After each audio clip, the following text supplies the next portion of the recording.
অতীতের জিন্দেগীর সকল গুনাহ খাতা মাফ করে দেন। বলেন ঈমানের দাম কম না বেশি? একজন মুমিন ঈমানের ব্যাপারে আপোষ করতে পারে না। সাহাবায়ে কেরাম আপোষ করেননি। যুগে যুগে আমাদের ইতিহাস উঠে এসেছে মুসলমান সকল বিষয়ে আপোষ করতে পারে। বাবার বিষয়ে আপোষ করতে পারে।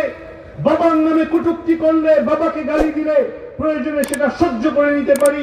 মার নামে খারাপ কথা বললে সেটাও চোখ বুজে চোখ বন্ধ করে মেনে নিতে পারি। সন্তানকে কিছু বললে সেটাও হয়তো কোনো কারণে চুপ করে থাকতে পারি। কিন্তু আল্লাহর নামে, রাসূলের নামে কোনো কটূক্তি হবে, মুসলমান কখনো সেটা বরদাস্ত করতে পারে না।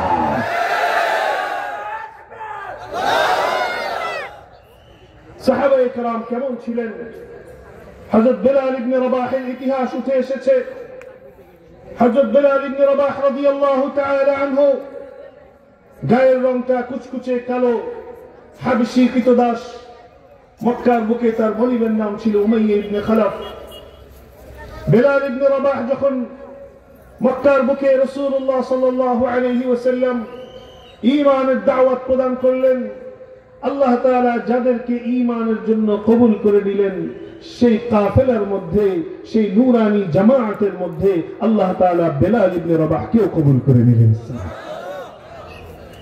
বেলাল ইবনে রাবাহ যখন ঈমান গ্রহণ করলেন, বেলাল ইবনে রাবাহকে তার মনিক উমাইয়া ইবনে খালাফ মক্কার যে ধুধু বালুকাময় প্রান্তর আছে সেই ধুধু বালুকায় প্রান্তরে শুইয়ে দিয়েছে। বেলাল ইবনে রাবাহের পিঠের নিচে মক্কার ধুধু বালুকাময় প্রান্তর, তার বুকের উপরে পাথর চাপা দেওয়া। বেলাল ইবনে রাবাহকে উমাইয়া ইবনে খালাফ বলছে, বেলাল তোমাকে ততক্ষণ পর্যন্ত ছাড় দেওয়া হবে না, তোমাকে ততক্ষণ পর্যন্ত ছেড়ে দেওয়া হবে না যতক্ষণ না তুমি ঈমান ত্যাগ না করবে। বেলাল ইবনে রাবাহের উপরে নির্যাতনের মাত্রা তীব্র হচ্ছিল। বেলাল ইবনে রাবাহের কণ্ঠস্বর নিস্তেজ হয়ে আসছিল। বেলাল ইবনে রাবাহের গায়ের শক্তি শেষ হয়ে আসছিল। কিন্তু একজন মুমিনের উপরে সর্বোচ্চ নির্যাতন হতে পারে, শরীরের শক্তি শেষ হতে পারে, কিন্তু ঈমানের শক্তির ব্যাপারে একজন মুমিন আপোষ করতে পারে না। বেলাল ইবনে রাবাহের কণ্ঠস্বর দিয়ে একটা শব্দ উচ্চারিত হচ্ছিল, আহাদ আহাদ আহাদ। এক আল্লাহর একত্ববাদের বিশ্বাসের যে স্বাদ আমি পেয়ে গিয়েছি, আমার উপরে তুমি সর্বোচ্চ নির্যাতন করতে পারো, কিন্তু আমি ঈমানের এই একত্ববাদের যে বিশ্বাস আল্লাহ তাআলা আমাকে দান করেছেন সেখান থেকে আমি এক বিন্দু পিছু হটব না। বেলাল ইবনে রাবাহের ঈমান কেমন দামি হলো! ওনারা আসছেন, আপনারা সবাই ওনাদের দিকে বারবার তাকাচ্ছেন, এটা অসুবিধা। এই জন্য আমরা অনেক মাহফিলে মিডিয়া বন্ধ করে দিই। আপনারা ওনারা আসছেন, ওনাদের কাজ ওনাদের করতে দেন। আপনারা যদি বারবার ডানে বামে তাকান, আমি তো একজন মেহমান, আমার তো কিছু কথা আপনাদের কাছে কিছু কথা বলতে হবে। আপনারা ডানে বামে নড়াচড়া না করলে ভালো। মিডিয়ার ভাই যারা আছেন তারা আপনাদের কাজটা একটু নীরবে করেন।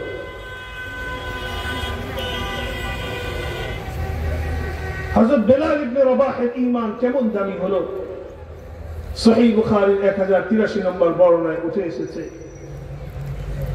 হযরত বেলাল ইবনে রাবাহ রাদিয়াল্লাহু তাআলা আনহুকে একদিন ফজরের পরে রাসূলুল্লাহ সাল্লাল্লাহু আলাইহি ওয়াসাল্লাম ডাক দিয়ে বললেন, ইয়া বেলাল হাদিসনি বিআরজা আমালিন আমিলতাহু ফিল ইসলাম।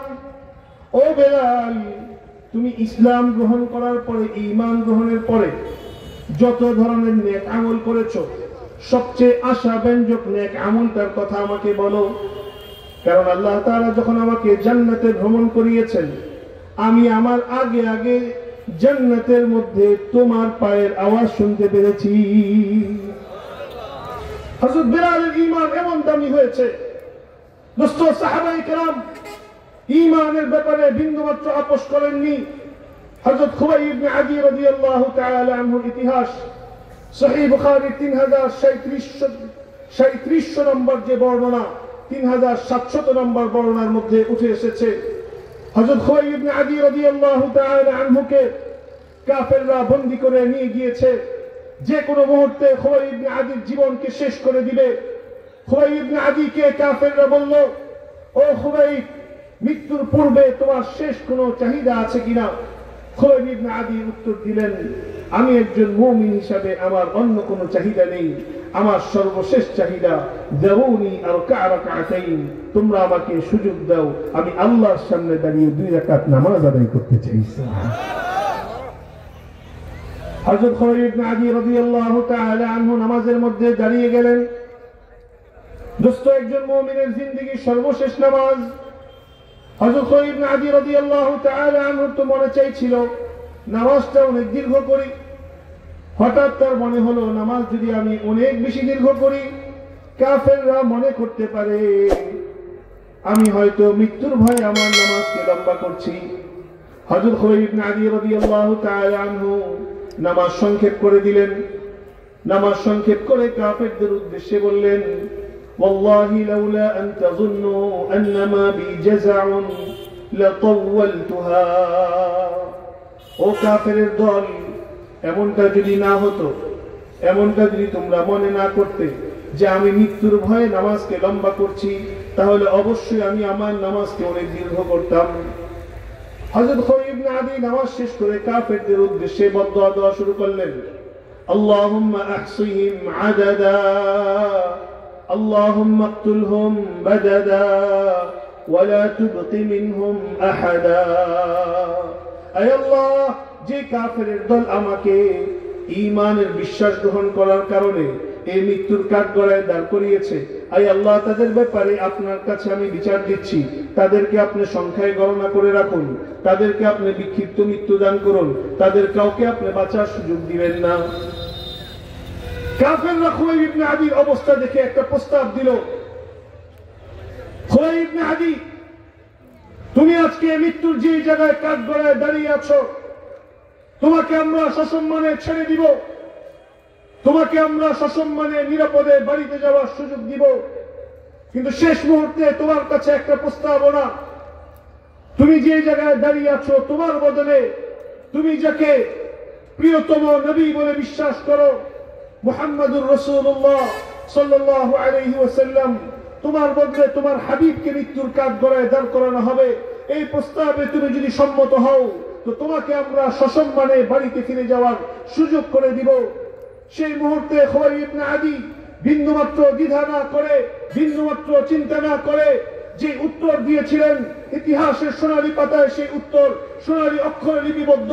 খুবাইব ইবনে আদি কাফেরদের উদ্দেশ্যে বললেন, ও নরধমের দল, ও কাফেরের দল, পরিষ্কার শুনে নাও, পরিষ্কার জেনে নাও, আমি খুবাইব ইবনে আদি কেন আমার বদলে গোটা উম্মতের সকল সদস্যের জীবনকেও যদি এক পাশে রাখা হয়, আমাদের সকলের জীবনের পরিবর্তে আমার হাবিব, তোমার কলিজার টুকরা মুহাম্মাদুর রাসূলুল্লাহ সাল্লাল্লাহু আলাইহি ওয়াসাল্লামের পায়ের নিচে একটা ফুলের কাঁটা বিঁধবে, সেটাও তো একজন মুমিন নিজের জীবন থাকতে বরদাস্ত করে নিতে পারে না।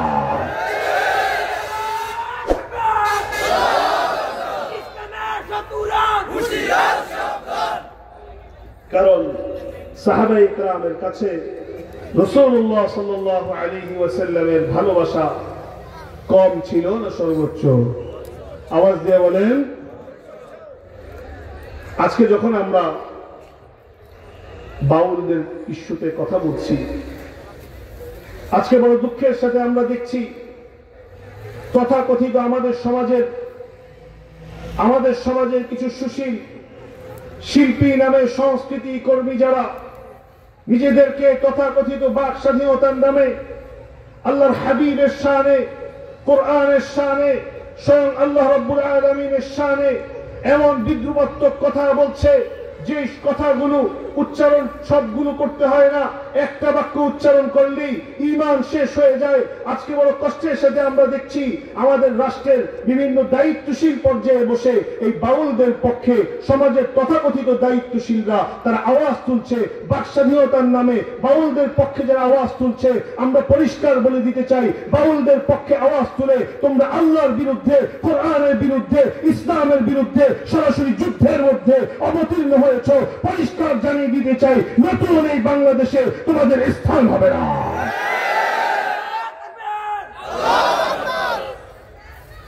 আজকে আমরা যখন কথা বলি, জোর গলায় কথা বলি, তারা মনে করে আমরা মনে হয় আবেগে কথা বলছি। পরিষ্কার মনে রাখতে হবে, আমাদের ইতিহাস শুধু আবেগের ইতিহাস নয়। আমাদের ইতিহাস বদরের ইতিহাস, আমাদের ইতিহাস উহুদের ইতিহাস, আমাদের ইতিহাস খন্দকের ইতিহাস, আমাদের ইতিহাস সিপাহী বিপ্লবের ইতিহাস, আমাদের ইতিহাস বালাকোটের ইতিহাস।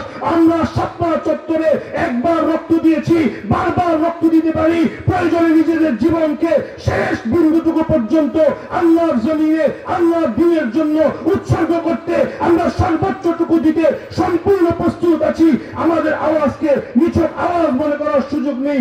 মনে রাখতে হবে, মুমিনের উপরে সর্বোচ্চ নির্যাতন হতে পারে, কিন্তু মুমিন আল্লাহর প্রশ্নে, কোরআনের প্রশ্নে, ঈমানের প্রশ্নে আপোষ করতে পারে না।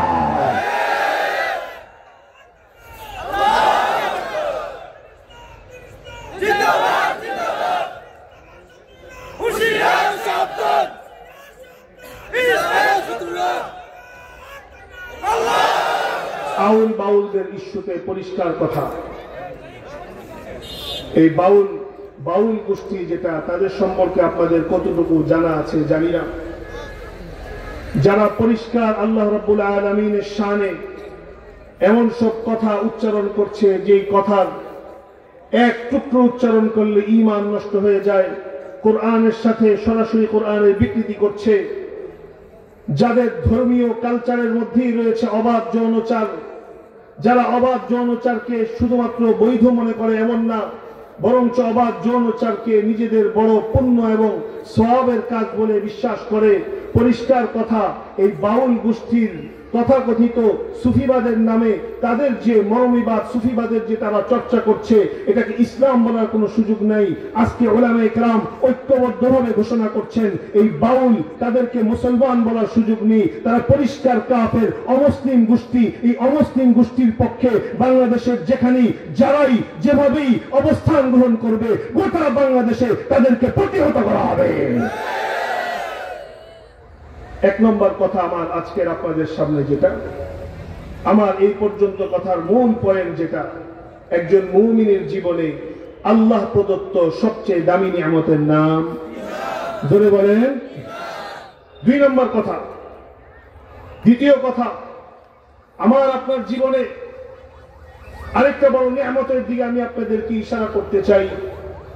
সহিহ মুসলিমের 199 নম্বর হাদিস, আমি আপনাদের সামনে সূরাতুত তাওবার 128 নম্বর আয়াত তেলাওয়াত করেছি।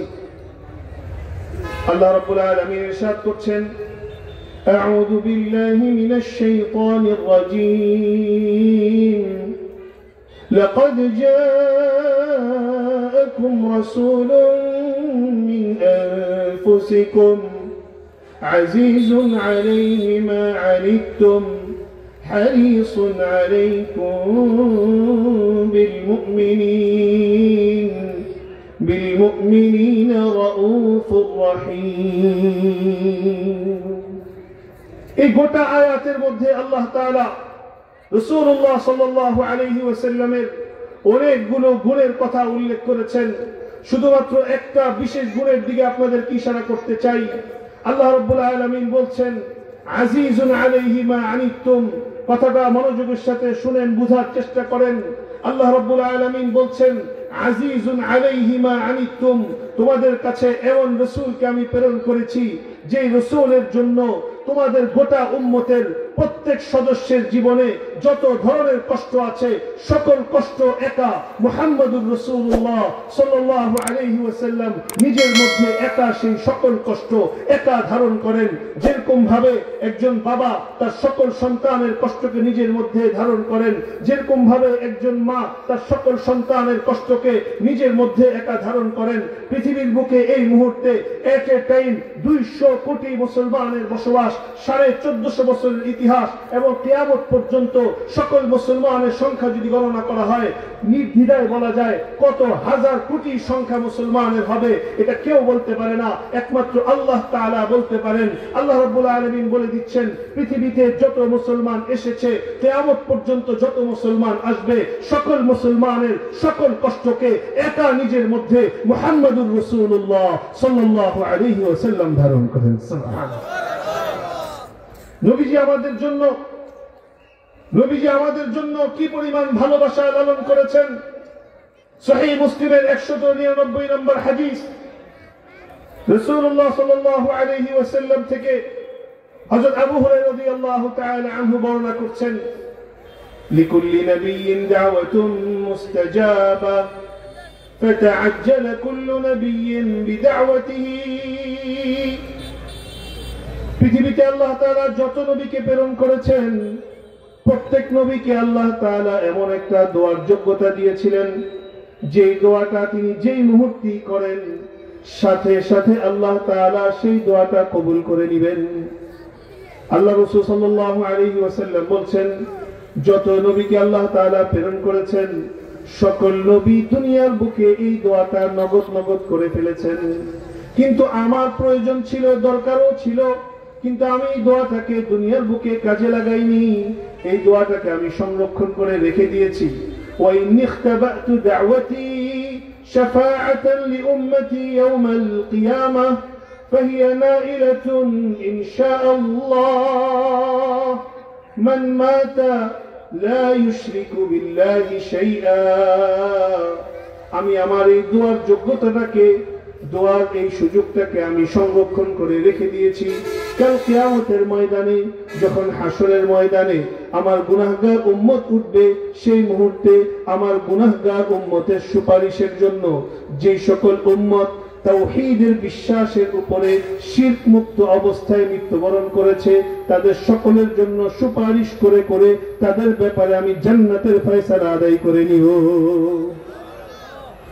নবীজি আমাদেরকে কি পরিমাণ ভালোবেসেছেন, নবীজির ভালোবাসার বর্ণনা সূরাতুল আহজাবের 56 নম্বর আয়াত।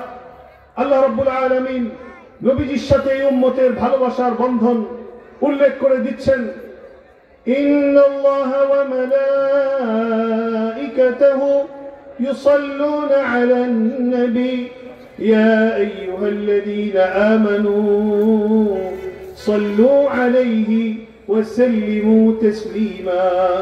আল্লাহ তাআলা বলেন, আল্লাহ তাআলা নবীর প্রতি দুরূদ প্রেরণ করেন, ফেরেশতারা দুরূদ প্রেরণ করেন, অতএব হে ঈমানদাররা তোমরাও দুরূদ প্রেরণ করো। সহিহ মুসলিমের হাদিস, রাসূলুল্লাহ সাল্লাল্লাহু আলাইহি ওয়াসাল্লাম বলছেন, মান সাল্লা আলাইয়া ওয়াহিদাতান, যে ব্যক্তি একবার আমার নামে দুরূদ পাঠ করবে, সাল্লাল্লাহু আলাইহি আশরা, আল্লাহ তাআলা তার উপরে 10টা রহমত নাযিল করবেন। আস্তে বলো সুবহানাল্লাহ। আমি তো বুঝছি আপনাদের অপেক্ষা হযরতের জন্য, হযরত তো আসতেছেন, একটু কথা শুনে না। বলেন একবার দুরূদ পাঠ করলে কয়টা রহমত? মনোযোগ নাই, সবাই বলেন কয়টা? আমার কথাটা একটু মনোযোগ হিসেবে শুনেন। রাসূলুল্লাহ সাল্লাল্লাহু আলাইহি ওয়াসাল্লাম অন্য হাদিসে বলছেন,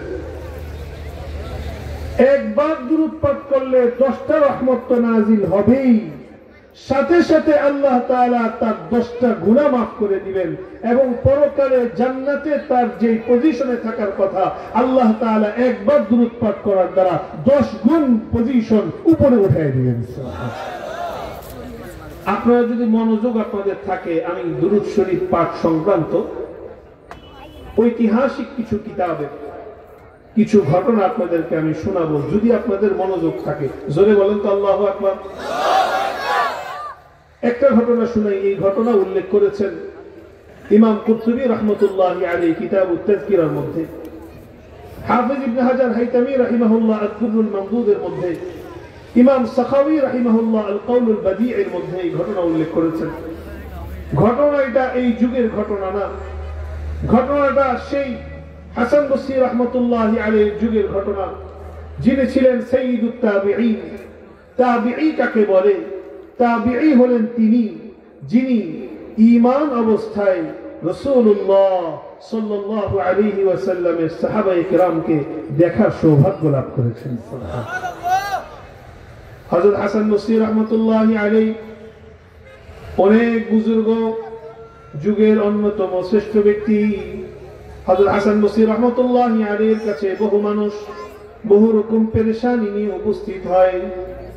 আজকে যে দিনের ঘটনা বলছি, এই মুহূর্তে হযরত হাসান বসরি রাহমাতুল্লাহি আলাইহির কাছে এক মহিলা বড় পেরেশান অবস্থায় ছুটে এসেছে। মহিলা এসে হযরত হাসান বসরিকে বলছে, হযরত ইন্না ইবনাতি তুফিয়াতিল বারিহাতা, আমার কলিজার টুকরা কন্যা সন্তানটা গত রাতে ইন্তেকাল করেছে। আমি মা হয়ে আমার মেয়ের এই মৃত্যুর শোক সইতে পারছি না। আপনি যদি আমাকে কোনো একটা আমল বলে দিতেন, যে আমলটা করার মাধ্যমে স্বপ্ন যোগে আল্লাহ তাআলা আমার মেয়ের অবস্থা আমাকে দেখিয়ে দিবেন। হযরত হাসান বসরি রাহমাতুল্লাহি আলাইহি তাকে বলে দিলেন, ইরকাই বাদাল ইশাই 4 রাকাত, তুমি বাড়িতে গিয়ে ইশার নামাজ আদায় করার পরে 4 রাকাত নামাজ পড়বে। 4 রাকাত নামাজের প্রত্যেক রাকাতে সূরা ফাতিহার পরে সূরা তাকাসুর মিলাবে। এই নামাজ আদায় করে তুমি যদি ঘুমিয়ে যাও, আশা করা যায় স্বপ্ন যোগে আল্লাহ তাআলা তোমার মেয়ের অবস্থা তোমাকে দেখিয়ে দিবেন। মহিলা হযরত হাসান বসরির কথা শুনে বাড়িতে চলে গেলেন। বাড়িতে যাওয়ার পরে আমল করে মহিলা শুয়ে পড়লেন। বাস্তবেই আল্লাহ তাআলা স্বপ্নে তার মেয়ের অবস্থা তাকে দেখিয়ে দিলেন। কিন্তু দোস্ত, মেয়ের অবস্থা মা যা দেখলেন, মেয়েটার শরীরের মধ্যে জাহান্নামের পোশাক পরানো, হাতগুলো গলার মধ্যে বেড়ি দিয়ে আটকানো, মেয়েটা কবরের আযাবের মধ্যে বড় কষ্টের মধ্যে আছে। আপনারা আমার কথা যদি বুঝে থাকেন বলেন, মেয়ের এই অবস্থা দেখার পরে এই মায়ের মনের শোক আগের তুলনায় কমেছে না বেড়েছে? মহিলা আরো বেশি পেরেশান অবস্থায়, আরো বেশি ছটফট মন নিয়ে সকালবেলা হযরত হাসান বসরির কাছে ছুটে এসেছে। হযরত হাসান বসরির কাছে এসে বলছে, হযরত, আমি তো আমার মেয়েকে আপনার কথা অনুযায়ী আমল করার পরে স্বপ্নে দেখেছি, কিন্তু দেখার পরে তো আমার মনের অস্থিরতা আরো বেড়ে গেছে। আমার মেয়েটা তো বড় কষ্টের মধ্যে আছে। আপনি কি আমাকে কোনো একটা আমল বলে দিতে পারেন, যে আমলটা করার মাধ্যমে আমার মেয়ের কবরের আযাব কিছু লাঘব হবে?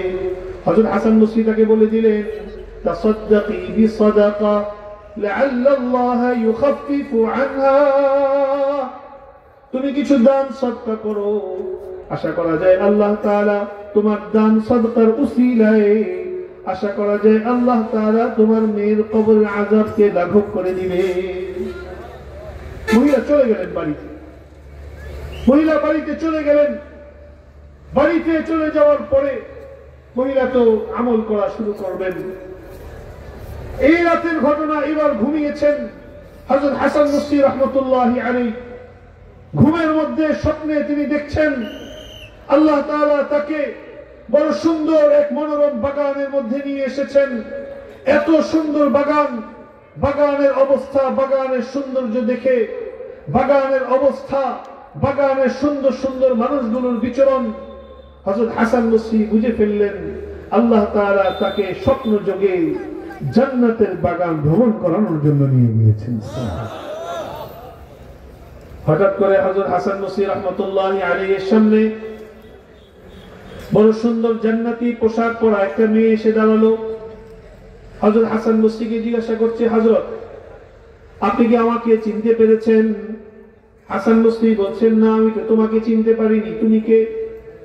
মেয়েটা উত্তর দিচ্ছে, আমি সেই মহিলার কন্যা সন্তান, যে মহিলা গত রাতে আপনার কাছে নিজের মেয়ের অবস্থা জানার জন্য এসেছিলেন। হযরত হাসান বসরি বড় অবাক হয়ে বলছেন, তোমার মা তো তোমার অবস্থা সম্পূর্ণ বিপরীত বর্ণনা করলেন, আমি তো যা দেখছি তার সম্পূর্ণ উল্টা। তো তোমার মা কি ভুল দেখলেন নাকি আমি ভুল দেখছি? মেয়েটা বলছে, না, আমার মাও যা দেখেছিলেন সেটাও সঠিক ছিল, আপনি যে অবস্থায় আমাকে দেখছেন সেটাও সঠিক। মাঝখানে একটা ঘটনা ঘটেছে। মাঝখানে কি ঘটনা ঘটলো? মেয়েটা বলছে, মাররা বিকুবুরিনা রাজুলুন সালিহুন, আমি যে কবরস্থানের মধ্যে শায়িত আছি, এই কবরস্থানের পাশ দিয়ে এক আল্লাহর ওলি নেককার বান্দা তিনি যাচ্ছিলেন। ও দোস্ত, কোন মুমিন মুসলমানের কবরস্থানের পাশ দিয়ে যখন কোন আল্লাহর ওলি নেককার বান্দা যাতায়াত করেন, ওই কবরস্থানবাসীর সাথে তার আত্মীয়তার বন্ধন থাকুক না থাকুক, রক্তের কোন সম্পর্ক থাকুক না থাকুক, চীনা পরিচয় থাকুক না থাকুক, যেহেতু কবরস্থানবাসীরা মুসলমান, অতএব তাদের জন্য তিনি কিছু হলেও দোয়া করেন। ওই আল্লাহর ওলি নেককার বান্দা যখন আমাদের কবরস্থানের পাশ দিয়ে যাচ্ছিলেন, তখন তিনি আমাদের সকলের ঈসা আলাইহিস সালামের উদ্দেশ্যে ফাসাল্লা আলান নবী সাল্লাল্লাহু আলাইহি ওয়াসাল্লাম মাররাতান ওয়াহিদাতান তিনি একবার দুরূদ শরীফ পাঠ করে আমাদের কবরস্থানবাসী সকলের জন্য ইসালে সওয়াব করলেন। মেয়েটা বলছে ফাকুন্না ৭০,০০০ ফিল উকুবা, ওই কবরস্থানের মধ্যে বহুদিন পূর্ব থেকে আজকে পর্যন্ত আমরা যারা শায়িত ছিলাম, এরকম প্রায় ৭০,০০০ কবরস্থানবাসী আমরা কঠিন আযাবের মধ্যে আক্রান্ত অবস্থায় ছিলাম। ওই আল্লাহর ওলি নেককার বান্দা একবার দুরূদ শরীফ পড়ার উসিলায় ফাতাজাওয়াজাল্লাহু আন্না, আল্লাহ তাআলা আমাদের প্রত্যেক কবরস্থানবাসীর প্রত্যেকের কবরের আযাবকে maaf করে দিয়েছে। বুঝে থাকলে বলেন দুরূদ শরীফ পাঠের ফজিলত কম না বেশি? কেমন বেশি? রাসূলুল্লাহ সাল্লাল্লাহু আলাইহি ওয়াসাল্লাম বলেন من صلى حين يصبح 10 وحين يمسي 10, সকাল বেলা 10 বার, সন্ধ্যা বেলা 10 বার। বলেন ভাই সকাল বেলা কয়বার, সন্ধ্যা বেলা কয়বার? যে ব্যক্তি সকাল বেলা 10 বার দুরূদ শরীফ পাঠ করবে, সন্ধ্যা বেলা 10 বার দুরূদ শরীফ পাঠ করবে, নবীজি বলছেন আদরাকাতহু শাফাআতি ইয়াউমাল কিয়ামা, কাল কিয়ামতের ময়দানে তার জন্য সুপারিশ করা আমি নবীর উপর অবধারিত হয়ে যাবে। ও দোস্ত, রাসূলুল্লাহ সাল্লাল্লাহু আলাইহি ওয়াসাল্লামের নামে দুরূদ শরীফ পাঠ করার কেমন ফজিলত শিবলি রাহিমাহুল্লাহ এক ঘটনা উল্লেখ করেছেন। এই ঘটনাও হাফেজ ইবনে হাজার হাইতামি আদ-দুরুল মামদুদের মধ্যে এনেছেন। ইমাম সাখাওয়ী রাহিমাহুল্লাহ আল-কাউল বাদিয়ের মধ্যে উল্লেখ করেছেন। তিনি বলেন, আমি যে এলাকায় থাকি আমার এক প্রতিবেশী মৃত্যুবরণ করলো। প্রতিবেশী মৃত্যুবরণ করার পরে আল্লাহ তাআলা স্বপ্নে সেই প্রতিবেশীর সাথে আমার সাক্ষাৎ করায় দিলেন। স্বপ্নের মধ্যে আমি তাকে দেখে তাকে আমি জিজ্ঞাসা করলাম, মাযা ফাআলাল্লাহু বিকা, আল্লাহ তাআলা তোমার সাথে কি লেনদেন করেছেন, কি আচরণ করেছেন? আমার প্রতিবেশী আমাকে বলছে, আমাকে যখন কবরের মধ্যে শোয়ানো হলো, মুনকার নাকিরের প্রশ্ন যখন শুরু হলো, আমি সেই প্রশ্নের মধ্যে প্রায় আটকে যাচ্ছিলাম। মুনকার নাকিরের অবস্থা দেখে আমি আটকে যাচ্ছিলাম, উত্তর দিতে পারছিলাম না। আমি তখন নিজেকে প্রশ্ন করলাম, আমার এই কঠিন দুর্দশা কেন? আলাম আমুত আলাল ঈমান, আমি কি ঈমানের উপরে মৃত্যুবরণ করিনি? তাহলে আমার এই দুর্দশা কেন হচ্ছে? তখন একটা গায়বী আওয়াজ আমার কাছে আসলো, তোমার এই দুর্দশার পিছনে কারণ বিইহমালিকা লিলিসানিক, তুমি পৃথিবীর বুকে তোমার জবান হেফাজত করতে না, মানুষের নামে গীবত করতে, মানুষের নামে শিকায়াত করতে, পরনিন্দা করতে, মানুষের সাথে খারাপ কথা বলতে। এই কারণে তুমি এই মুহূর্তে মুনকার নাকিরের সওয়ালের মধ্যে আটকা পড়ে যাচ্ছ। আমি তো বড় পেরেশান হয়ে গেলাম। মুনকার নাকির আমাকে বড় কঠিন অবস্থার মধ্যে ফেলে দেওয়ার উপক্রম। এরই মধ্যে হঠাৎ করে আমার সামনে বড় সুন্দর চেহারার একটা লোক এসে দাঁড়ালো। ওই লোকটা এসে যখন দাঁড়ালো, মুনকার নাকিরের সেই কঠিন অবস্থার সাথে সাথে আল্লাহ তাআলা দূর করে দিলেন।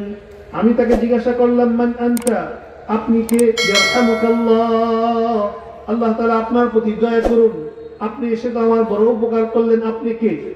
তখন সেই লোকটা উত্তর দিল, আমি অন্য কেউ নই, দুনিয়ার বুকে তুমি যে দুরূদ শরীফ গুলো পড়তে, আল্লাহ তাআলা সেই দুরূদ শরীফ গুলোকে, তোমার এই দুরুদের নেক আমলকে আজকে সুন্দর আকৃতি দিয়ে তোমার কবরের আযাবের মুহূর্তে তোমাকে সহযোগিতা করার জন্য আল্লাহ তাআলা পাঠিয়ে দিয়েছে।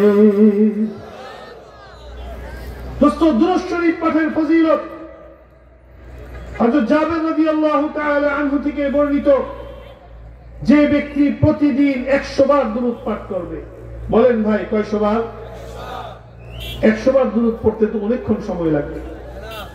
আল্লাহুম্মা সাল্লি আলা মুহাম্মদ। এখন আমরা এমন এক সময় বসবাস করছি, ফেসবুকে ঢুকলে 1 ঘন্টা 2 ঘন্টা 3 ঘন্টা সময় দিতে আমাদের অসুবিধা মনে হয় না, কিন্তু মসজিদের মধ্যে 10 মিনিট সময় দিতে আমাদের কষ্ট লেগে যায়।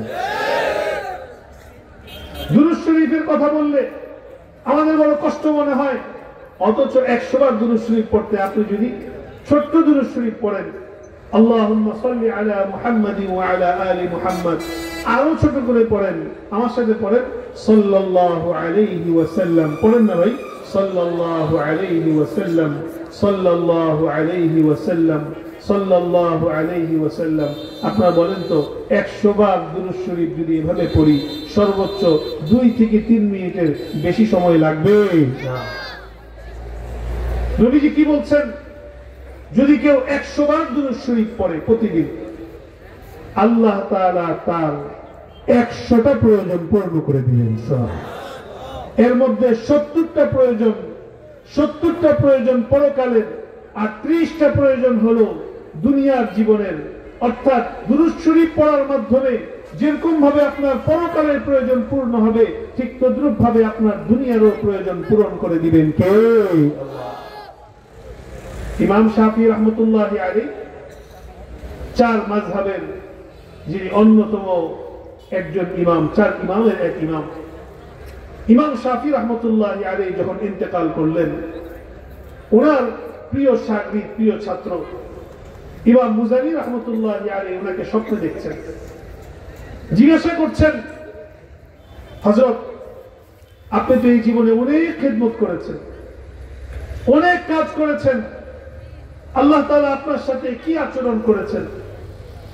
ইমাম শাফি রাহিমাহুল্লাহ বললেন, আল্লাহ তাআলা আমাকে মাফ করে দিয়েছেন, আল্লাহ তাআলা আমার ব্যাপারে জান্নাতের ফয়সালা করে দিয়েছেন। জিজ্ঞাসা করলেন, আপনার কোন আমলটা, কোন আমলের উসিলায়? ইমাম শাফি রাহমাতুল্লাহি আলাইহি উত্তর দিলেন, আমি আমার একটা কিতাবুর রিসালার মধ্যে একটা দুরূদ শরীফ লিখেছিলাম, ওই দুরূদ শরীফটার উসিলায় আল্লাহ তাআলা আমাকে মাফ করে আমার ব্যাপারে জান্নাতের ফয়সালা দিয়ে দিয়েছেন। সুবহানাল্লাহ। দুরূদ শরীফটা আমার সাথে আপনারা পড়েন, আল্লাহুম্মা সাল্লি আলা মুহাম্মাদিন কুল্লামা যাকারাহু যাকিরুন ওয়া সাল্লি আলা মুহাম্মাদিন কুল্লামা গাফালা আন যিকরিহিল গাফিলুন। দুরূদ শরীফ পড়ার ফজিলত বলে শেষ করা যাবে না, এই পরিমাণ হাদিস এসেছে। আচ্ছা, আমরা এখানে যারা বসে আছি, কিয়ামতের ময়দানে এবং জান্নাতে নবীজির কাছাকাছি কারা কারা থাকতে চাই? মাশাআল্লাহ, আল্লাহ তাআলা আমাদের সবাইকে কবুল করে নেন। কিন্তু একটা আমল, এই আমলটা বলে দিয়েছেন স্বয়ং রাসূলুল্লাহ সাল্লাল্লাহু আলাইহি ওয়াসাল্লাম। নবীজি বলে দিচ্ছেন, তোমাদের মধ্যে কিয়ামতের দিন আমার সবচেয়ে কাছে থাকবে সে আকসারুহুম আলাইয়া সালাতান, দুনিয়ার বুকে যার দুরূদ শরীফ পাঠের পরিমাণ যত বেশি হবে, কাল কিয়ামতের ময়দানে সে আমার তত বেশি কাছে, জান্নাতে সে আমার তত বেশি কাছে থাকার সৌভাগ্য লাভ করবে। সুবহানাল্লাহ। দুরূদ শরীফ পড়া, সর্বাবস্থায় দুরূদ শরীফ পড়ব, কোন পেরেশানিতে পড়ে গিয়েছি দুরূদ শরীফ পড়ি। দুরূদ শরীফ আল্লাহ তাআলার কাছে কত পছন্দনীয়। নামাজের মধ্যে তাশাহুদের পরে দুরূদ শরীফ রাখা হয়েছে। দুরূদ শরীফ আল্লাহ তাআলার কাছে কত পছন্দনীয়। আযানের জবাব। আজকাল যুবকরা আমরা সব কাজ করি, আলহামদুলিল্লাহ এই মজমার মধ্যে যুবক ভাইদের আধিক্য দেখে মনটা ভরে গেছে। আপনাদেরকে একটা আমল বলি, যখন আযান হবে, যখন আযান দিচ্ছেন মুয়াজ্জিনের আযানের জবাব দেওয়া। মুয়াজ্জিনের আযানের জবাব কিভাবে দিব? নবীজি বলেন, ফাকুলু মিসলা মা ইয়াকুলুল মুয়াজ্জিন, মুয়াজ্জিন যে শব্দগুলো উচ্চারণ করে হুবহু সেই শব্দগুলো উচ্চারণ করা। কি শব্দ? মুয়াজ্জিন যখন বলবেন, সবাই বলেন, মুয়াজ্জিন যখন বলবেন আল্লাহু আকবার, আল্লাহু আকবার, তখন আমরা জবাব কি দিব বলেন তো? মুয়াজ্জিন যখন বলবেন আশহাদু আল্লা ইলাহা ইল্লাল্লাহ, তখন কি জবাব দিব বলেন?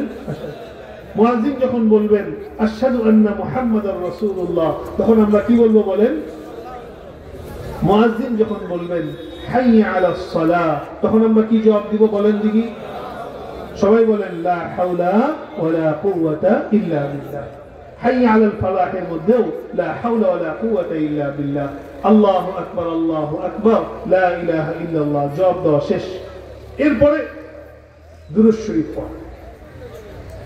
দুরূদ শরীফ পড়ে আপনি যদি দুরূদ ইব্রাহিমি পারেন পুরোটা পড়বেন, না পারলে ছোট দুরূদ শরীফ পড়েন।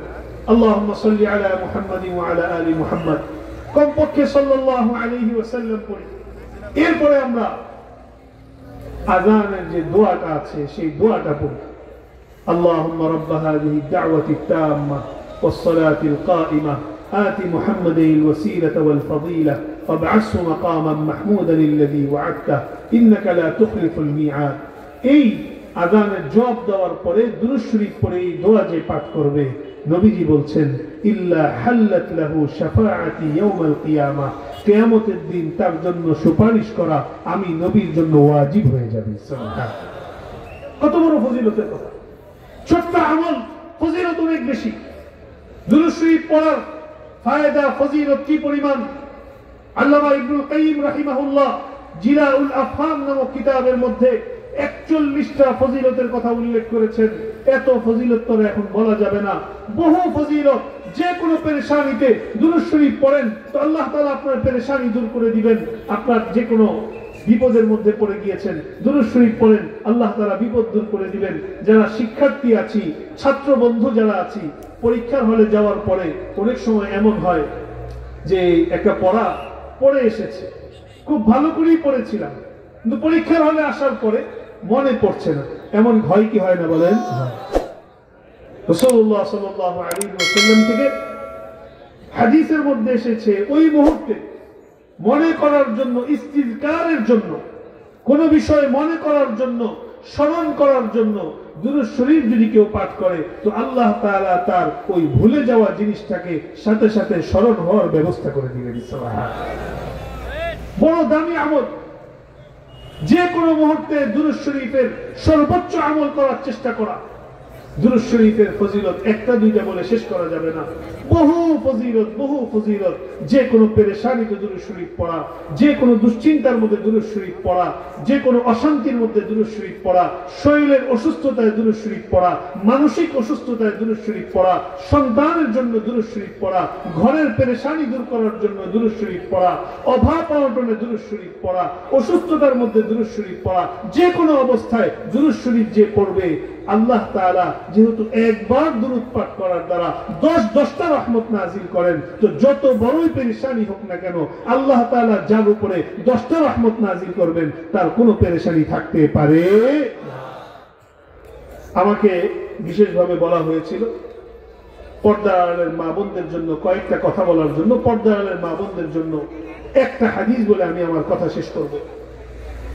এখানে আপনারা যারা সামনে আছেন, যুবক ভাইয়েরা এবং বাবারা, ভাইয়েরা, আপনাদের ঘরেও মা বোন রয়েছেন। এই হাদিস শুধু মা বোনদের জন্য না, আপনাদের জন্য। রাসূলুল্লাহ সাল্লাল্লাহু আলাইহি ওয়াসাল্লাম, সবাই পড়েন, রাসূলুল্লাহ সাল্লাল্লাহু আলাইহি ওয়াসাল্লাম বলছেন, আল মারআতু ইযা সাল্লাত খামসাহা, একজন নারী জান্নাতে যাওয়া বড় সহজ। এক নম্বর কাজ একজন মা বোনের জন্য, নারীর জন্য এক নম্বর কাজ, ইযা সাল্লাত খামসাহা, যদি একজন নারী 5 ওয়াক্ত নামাজ আদায় করেন। সবাই বলেন কয় ওয়াক্ত? 5 ওয়াক্ত নামাজ যদি আদায় করেন। আমরা যারা পুরুষরা আছি আমরা তো নামাজ আদায় করব মসজিদে এসে, আর মা বোনেরা আজান হওয়ার পর আউয়াল ওয়াক্তে নিজের ঘরের মধ্যে নামাজ আদায় করবে। এক নম্বর কাজ মা বোনদের জন্য 5 ওয়াক্ত নামাজ আদায় করা। 5 ওয়াক্ত নামাজ এত দামি আমল। রাসূলুল্লাহ সাল্লাল্লাহু আলাইহি ওয়াসাল্লাম 5 ওয়াক্ত নামাজকে দৃষ্টান্ত দিয়েছেন একটা স্বচ্ছ নদীর পানিতে প্রতিদিন 5 বার গোসল করলে শরীরের মধ্যে যেরকম কোনো ময়লা থাকে না। যে ব্যক্তি প্রতিদিন 5 বার গোসল করে, আল্লাহ তাআলা 5 বার 5 ওয়াক্ত নামাজ যে আদায় করে, 5 বার গোসল করার দ্বারা যেরকম ময়লা থাকে না, 5 ওয়াক্ত নামাজ আদায় করার দ্বারাও আল্লাহ তাআলা তার জিন্দেগীর গুনাহ খাতাগুলো ধুয়ে মুছে পাক সাফ বানিয়ে দেন। সুবহানাল্লাহ। এক নম্বর দায়িত্ব 5 ওয়াক্ত নামাজ আদায় করা। 2 নম্বর দায়িত্ব নবীজি বলেন, ওয়াসামাত শাহরাহা, রমজানের রোজাগুলো আদায় করা। রমজানের রোজাগুলো আদায় করা। অনেক সময় মা বোনদের আল্লাহ তাআলা যে সৃষ্টিগত নিজাম দিয়েছেন, এই কারণে কিছু রোজা কাজা হয়। এই কাজা রোজাগুলো পরবর্তী রমজান আসার আগ পর্যন্ত অবহেলা করে ফেলে না রাখা, এগুলো আদায় করে ফেলা।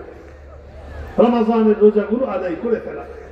3 নম্বর কাজ, ওয়া আহসানাত ফারজাহা, নিজের লজ্জাস্থানকে হেফাজত করা।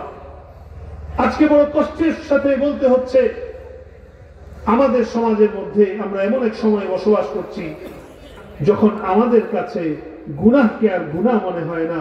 ফেসবুকে স্ক্রলিং করি, ওয়াজ শোনার নামে ফেসবুকে ঢুকি, ওয়াজের ভিডিওর পরে গুনাহের ভিডিও যখন সামনে চলে আসে, গুনাহের ভিডিও দেখে নিজের চোখকে হেফাজত করি না, নিজের নজরকে হেফাজত করি না, গুনাহ দেখে নিজেকে ফিরিয়ে আনি না। অথচ গুনাহকে যদি কোনো ব্যক্তি গুনাহ মনে না করে, পরিষ্কার মনে করতে হবে। যদি কেউ হারামকে হারাম মনে না করে, হারামকে যদি হালাল মনে করে, তার ঈমান কিন্তু থাকবে। আজকে বড় কষ্টের কথা এটা যে আমরা গুনাহ আমাদের কাছে এত সুলভ এবং সহজ হয়ে গিয়েছে, মা বোনদের কাছেও সহজ। আমরা মনে করি যে নজর হেফাজত শুধুমাত্র পুরুষদের জন্য। পুরুষরা যেরকম নিজেদের নজর নারী থেকে হেফাজত করতে হবে, সূরাতুন নূরের মধ্যে আল্লাহ তাআলা পুরুষদেরকে যেরকম ভাবে নিজের নজর হেফাজত করার নির্দেশ দিয়েছেন, ঠিক তদ্রূপ ভাবে মা বোনদেরকেও তাদের নজর হেফাজতের নির্দেশ আল্লাহ তাআলা একই সূরার মধ্যে পাশাপাশি দুই আয়াতের মধ্যে দিয়েছেন। অতএব ফেসবুকে স্ক্রলিং যুবক ভাইয়েরা যারা করছি, টিকটক চালাচ্ছি, ইনস্টাগ্রাম চালাচ্ছি, আরো যে সকল সোশ্যাল মিডিয়া আছে এগুলো চালাচ্ছি, মনে রাখতে হবে সোশ্যাল মিডিয়ার হালালটুকু সর্বোচ্চ আমি গ্রহণ করতে পারি, কিন্তু সোশ্যাল মিডিয়ার হারাম যদি আমাকে আক্রান্ত করে আর আমি যদি সেটা থেকে বিরত না হই, তাহলে উলামায়ে কেরামের ফতোয়া পরিষ্কার আমাদের জেনে নিতে হবে। যেই যুবক, যেই ব্যক্তি সোশ্যাল মিডিয়া ব্যবহার করবে আর সোশ্যাল মিডিয়ার গুনাহ থেকে নিজেকে বাঁচানোর ব্যাপারে তার কাছে নিশ্চয়তা নেই, তো তার জন্য সোশ্যাল মিডিয়া ব্যবহার করা কখনোই জায়েজ হতে পারে। মা বোনদের উদ্দেশ্যে বলছি, ও আহসানাত ফারজাহা, নিজের লজ্জাস্থান, ইজ্জত আবরু হেফাজত করা। নবীজি 1450 বছর আগে বলে গিয়েছেন, দুইটা শ্রেণী আমার উম্মতের মধ্যে আসবে, তাদেরকে আমি দেখিনি। এর মধ্যে একটা শ্রেণীর কথা বলেছেন নবীজি, নিসাউন কাসিয়াতুন আরিয়াতুন, কিছু মহিলা এমন হবে যাদের শরীরের মধ্যে পোশাক তো থাকবে, শরীরে পোশাক তো থাকবে, কিন্তু পোশাক থাকার পরও তারা বস্ত্রহীন, নগ্ন, পোশাক ছাড়া নগ্ন বস্ত্রহীন অবস্থার মতো থাকবে। কারণ তাদের পোশাক থাকার পরও ওই পোশাক তাদের পর্দার নিশ্চয়তা দিতে পারবে না। আজকে আমরা 14.5 বছর পরে রাসূলুল্লাহ সাল্লাল্লাহু আলাইহি ওয়াসাল্লামের সেই ভবিষ্যৎবাণী যেন চোখের সামনে আমরা দেখতে পাচ্ছি। আজকে বহু মা বোনেরা বোরখা পরছেন, এমন বোরখা, যে বোরখা এমন টাইট ফিট বোরখা, যে বোরখা পরার কারণে তার পর্দার অবস্থা আরো বেশি বিনষ্ট হচ্ছে, পর্দা আরো বেশি বিনষ্ট হচ্ছে। মা বোনেরা রাস্তায় বের হচ্ছেন, মনে রাখতে হবে যেই মা বোনেরা, নবীজি বলে দিয়েছেন, মা ইলাতুন মুমিলাতুন, যেই মা এবং বোনেরা তারা নিজেরা রাস্তার মধ্যে বের হওয়ার পরে অন্য পুরুষের প্রতি তারা আকর্ষণ বোধ করছেন এবং পুরুষকে নিজের প্রতি আকৃষ্ট করছেন, আপনাদের প্রতি কিন্তু রাসূলুল্লাহ সাল্লাল্লাহু আলাইহি ওয়াসাল্লাম 1450 বছর পূর্বে অভিশাপ দিয়ে গিয়েছেন। এজন্য বড় সতর্কতা মা বোনদের উদ্দেশ্যে বলবো, নিজের ইজ্জত আবরু পর্দা পুশিদা হেফাজতের জন্য আপনার ব্যাপারে আপনি সর্বোচ্চ সতর্ক হতে হবে। বিশেষত মা বোনদের এই সময়ের মধ্যে নিজের কণ্ঠস্বরের ব্যাপারেও সতর্ক হতে হবে। নিজের কণ্ঠস্বরকে হেফাজত করা, মহিলাদের কণ্ঠস্বর যেটা সেটাও হেফাজত করা, কণ্ঠস্বরের পর্দা সেটাও একজন মা বোনের জিম্মাদারি। সর্বশেষ একজন মহিলার জিম্মাদারি 4 নম্বর আমল নবীজি বলে দিচ্ছেন, ওয়া আতাআত বা'লাহা, স্বামীর অনুগত হওয়া, স্বামীর আনুগত্য করা একজন মহিলার চতুর্থ দায়িত্ব। আজকে এমন এক সমাজে আমরা বসবাস করছি যখন আমাদের মা বোনদের মধ্যে এই জায়গাটায় বড় দুর্বলতা তৈরি হয়ে যাচ্ছে। অনেক নেককার মহিলা নামাজে অনেক অগ্রসর, দান সদকায় অগ্রসর, কিন্তু স্বামীর আনুগত্যের মধ্যে অভাব। মনে রাখতে হবে, স্বামী যতক্ষণ পর্যন্ত আল্লাহর আনুগত্যের ব্যাপারে নির্দেশ প্রদান করেন ততক্ষণ পর্যন্ত ওই স্বামীর আনুগত্য করা ওই মহিলার জন্য আবশ্যক। রাসূলুল্লাহ সাল্লাল্লাহু আলাইহি ওয়াসাল্লাম 4টা আমলের কথা বললেন। আপনারা একটু ক্যামেরার দিকে মনোযোগের সাথে সাথে আমার দিকেও একটু মনোযোগ দেন। আমি কথাটা বলি, আমার তো বড় কষ্ট হচ্ছে আজকে কথা বলতে গেলে। প্রতিদিন আল্লাহ তাআলা বিভিন্ন জায়গায় নিচ্ছেন, কিন্তু এই ক্যামেরার ভাইদের কারণে আমার কথা বলতে অনেক কষ্ট হচ্ছে।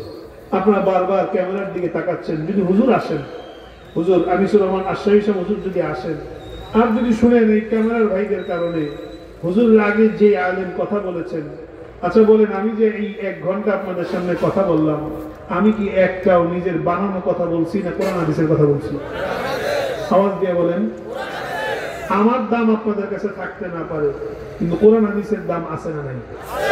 তাহলে আপনারা এই ক্যামেরার স্ট্যান্ডগুলোর দিকে বারবার তাকানো, এটা তো আপনাদের জন্য শোভা পায়। আমার কথা কি ভুল বললাম? আপনারা কি কষ্ট পাইলেন? আচ্ছা, আমার শেষ কথাটা আপনারা শুনে আমি কথাটা শেষ করে দেব। রাসূলুল্লাহ সাল্লাল্লাহু আলাইহি ওয়াসাল্লাম মা বোনদের জন্য 4টা আমলের কথা বললেন। সবাই বলেন কয়টা আমল? 1 নম্বর আমল বললেন 5 ওয়াক্ত নামাজ আদায় করা। 2 নম্বর আমল বললেন রমজানের রোজা রাখা। 3 নম্বর আমল বললেন নিজের পর্দা পশিদা ইজ্জত আবরুর হেফাজত করা। 4 নম্বর আমল বললেন স্বামীর আনুগত্য করা। নবীজি বলেছেন যেই মহিলা এই 4 আমল করবে আল্লাহ তাআলার কাছে তার মর্যাদা এত বেশি, কাল কিয়ামতের ময়দানে জান্নাতের সবগুলো দরজা তার জন্য খুলে দেওয়া হবে। সে যে দরজা দিয়ে ইচ্ছা সেই দরজা দিয়ে সে জান্নাতে প্রবেশ করবে। এজন্য আমরা আমাদের মা বোনদেরকে তাদের কাছে এই বার্তাটুকু পৌঁছানো, মা বোনদের জন্য জান্নাতে যাওয়া তুলনামূলক পুরুষদের তুলনায় সহজ। পুরুষদের তো অনেক ধরনের দায়িত্ব, কিন্তু মা বোনদের জন্য তুলনামূলক সহজ।